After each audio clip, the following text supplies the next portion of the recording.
नमस्कार। आकाशवाणी जयपुर अजमेर से प्रस्तुत हैं प्रादेशिक समाचार।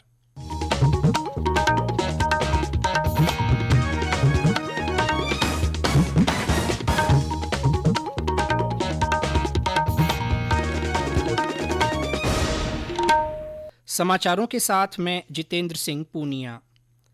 प्रधानमंत्री नरेंद्र मोदी इंडोनेशिया के बाली में 17वें G20 शिखर सम्मेलन में भाग लेने के लिए कल से इंडोनेशिया की 3 दिवसीय यात्रा पर होंगे। शिखर सम्मेलन के दौरान G20 नेता एक साथ उभरें, मजबूत बने के शिखर सम्मेलन के विषय के तहत वैश्विक चिंता के प्रमुख मुद्दों पर व्यापक रूप से विचार विमर्श करेंगे। G20 शिखर सम्मेलन के एजेंडे के हिस्से के रूप में 3 कार्य सत्र आयोजित किए जाएंगे। ये खाद्य और ऊर्जा सुरक्षा, स्वास्थ्य और डिजिटल परिवर्तन हैं। शिखर सम्मेलन के समापन सत्र में इंडोनेशिया के राष्ट्रपति सांकेतिक रूप से प्रधानमंत्री नरेंद्र मोदी को G20 की अध्यक्षता सौंपेंगे। भारत औपचारिक रूप से 1 दिसंबर 2022 से G20 की अध्यक्षता ग्रहण करेगा। शिखर सम्मेलन के मौके पर प्रधानमंत्री मोदी अपने कुछ समकक्षों के साथ द्विपक्षीय बैठकें करेंगे।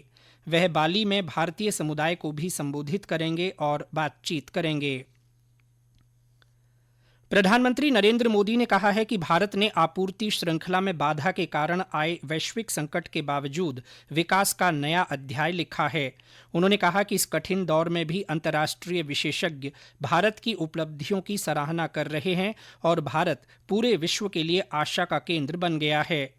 कल आंध्र प्रदेश के विशाखापत्तनम में 10,500 करोड़ रुपए से अधिक की परियोजनाओं के शुभारंभ अवसर को संबोधित करते हुए प्रधानमंत्री ने कहा कि यह उपलब्धि केवल इस तथ्य के कारण संभव हुई कि भारत ने अपने नागरिकों की आकांक्षा और आवश्यकताओं को ध्यान में रखते हुए काम किया।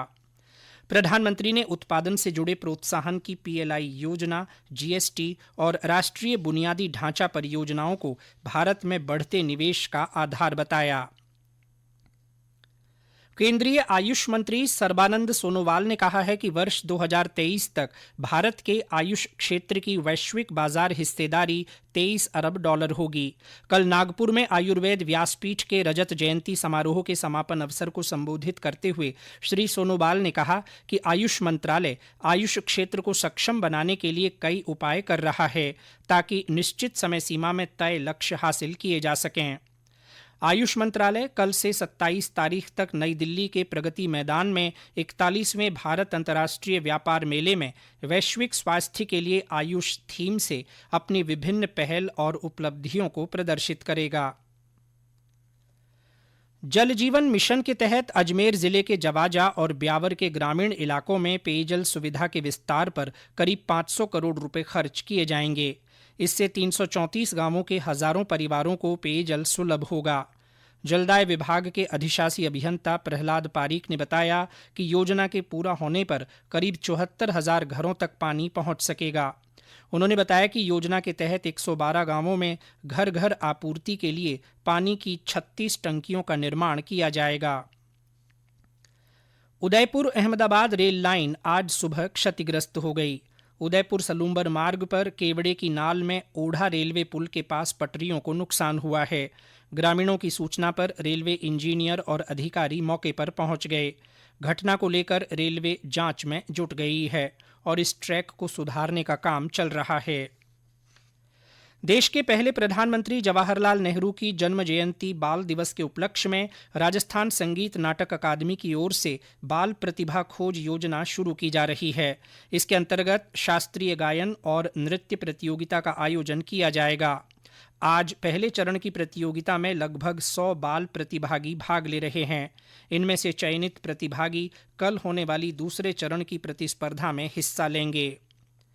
66वीं राज्य स्तरीय बालिका वॉलीबॉल प्रतियोगिता कल से 12 के श्रीराम स्टेडियम में आयोजित होगी। मुख्य जिला शिक्षा अधिकारी पीयूष शर्मा ने बताया कि प्रतियोगिता में राज्य के 33 जिलों से 2-2 टीमें और एक जयपुर एकेडमी के साथ एक महारानी बीकानेर समेत कुल 70 टीमें शामिल होंगी, जिसमें विभिन्न जिलों की कुल 840 बालिकाएं भाग लेंगी। प्रदेश में पश्चिमी विक्षोभ का असर समाप्त होने से तापमान में गिरावट हुई है। मौसम विभाग ने दिन के तापमान में भी कमी आने की संभावना जताई है।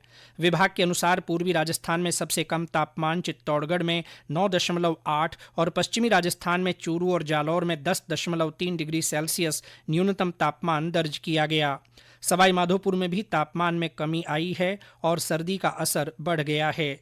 इसी के साथ प्रादेशिक समाचार बुलेटिन समाप्त हुआ। नमस्कार।